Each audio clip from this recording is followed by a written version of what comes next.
For years, the American educational system has been in a steady decline. A study published by the Huffington Post shows that among the surveyed 70 nations, that the United States ranks 14th in reading skills, 17th in sciences, and 25th in mathematics.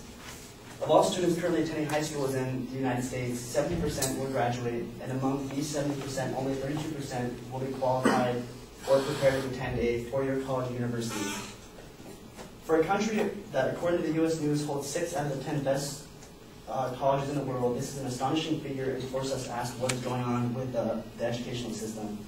My proposition to you today is that the current letter grading system used in the United States to grade our children in school is severely limiting their educational development and producing fewer and fewer competent young adults. I intend to defend my claim by explaining the following. Firstly, the letter grading system reduces students' interest in learning the material. Secondly, the letter grading system reduces the quality of students' thinking. And lastly, the letter grading system causes developmental issues at younger ages. The first secondary claim I'm making is that the letter grading system reduces students' interest in learning the material presented. Students at all levels of the educational system have a tendency to only do work necessary to achieve the desired grade, and therefore only study as a means to this end. A research finding in 1993 by developmental psychologist Alf Cohn demonstrated that the more the people are rewarded for doing something, the more they tend to lose interest in the process that it took to get to that reward. When students are told what they need to know for a test or even what they need to do to pass a class, they're likely to view the task as a chore and only focus on learning that small bit as quickly and as efficiently as they can. An even more striking realization is that, and has proven in multiple studies, is that students from elementary all the way up to graduate school demonstrate less interest in learning as a result of being graded. This was a Butler and Neeson 1986 study. Students associate grading as an indirect command and therefore demonstrate less interest in that task. It has been demonstrated in multiple ways that grading will cause students to lose interest in the material they are required to learn and thus get less out of the educational process. The second supporting claim is that the letter grading system reduces the quality of students' thinking and their overall willingness to accept a new challenge. One series of studies performed by Butler and Neeson found that students who are given lettered grades are significantly less creative than those who receive qualitative feedback with no grading. The more the task required creative thinking, the worse the performance became for those students who knew that a grade would be coming in the end. Alternatively, Rolnick and Ryan in 1987 demonstrated that students who were told they'd be graded on how well they learned a social studies lesson had significantly more trouble learning the material than students who were told they would only be given just a no grade out of it, just like a yes or no, you did well. Alternatively, these students remembered less of the material a week later than the students who did not get a grade. Students are failing to remember the material they're learning in class because, again, they view the task as a chore and have no interest in actually learning the material.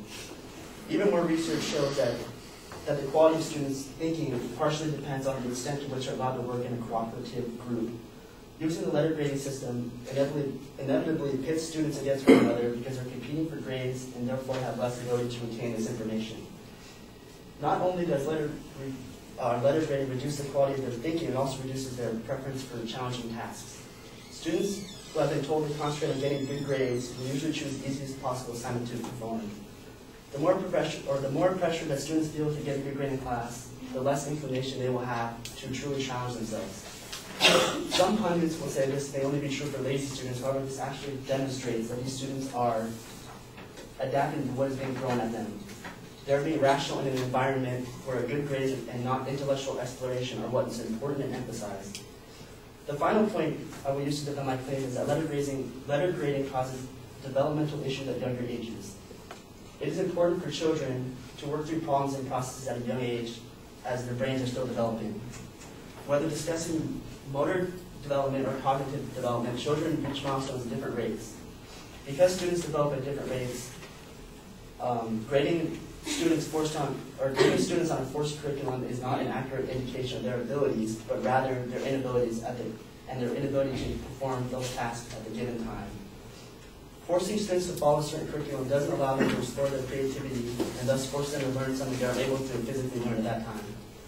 Alternatively, a study conducted by Cohn in 1990 demonstrated that when students who are taking part in a competitive grading situation become stressed and their performances suffer even more.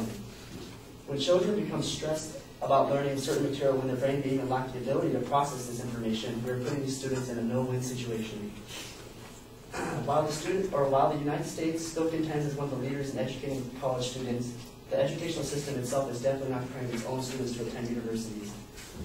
Reducing students' interest in learning, reducing their quality of thinking, and causing developmental effects are all stark indications that the current learning system employed to assess the relative learning of our students needs to be modified to reverse these issues.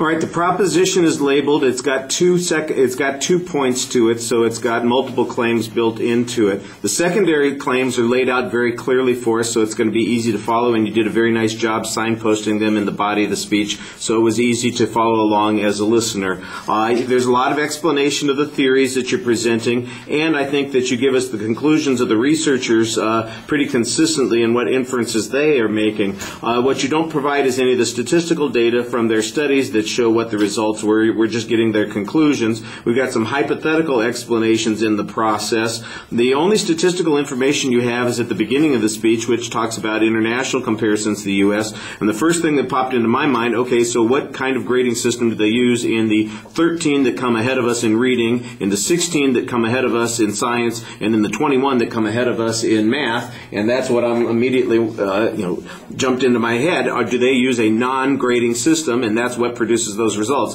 Because that you're basically making a cause-effect claim that it's the grades that are producing this lack of interest and ability to follow through on this. I think the theory is explained well. Like I said, I thought you gave us good conclusions of the authorities. It could be, some of the data in the research might be even more convincing if we could see that it was statistically significant. As it was, I think that it's a well-explained argument, it's a well-organized argument, and the kind of evidence that you gave us is pretty good, but I think you need a little bit more diversity of evidence to be as convincing as possible. All right, we've got one more speaker to take.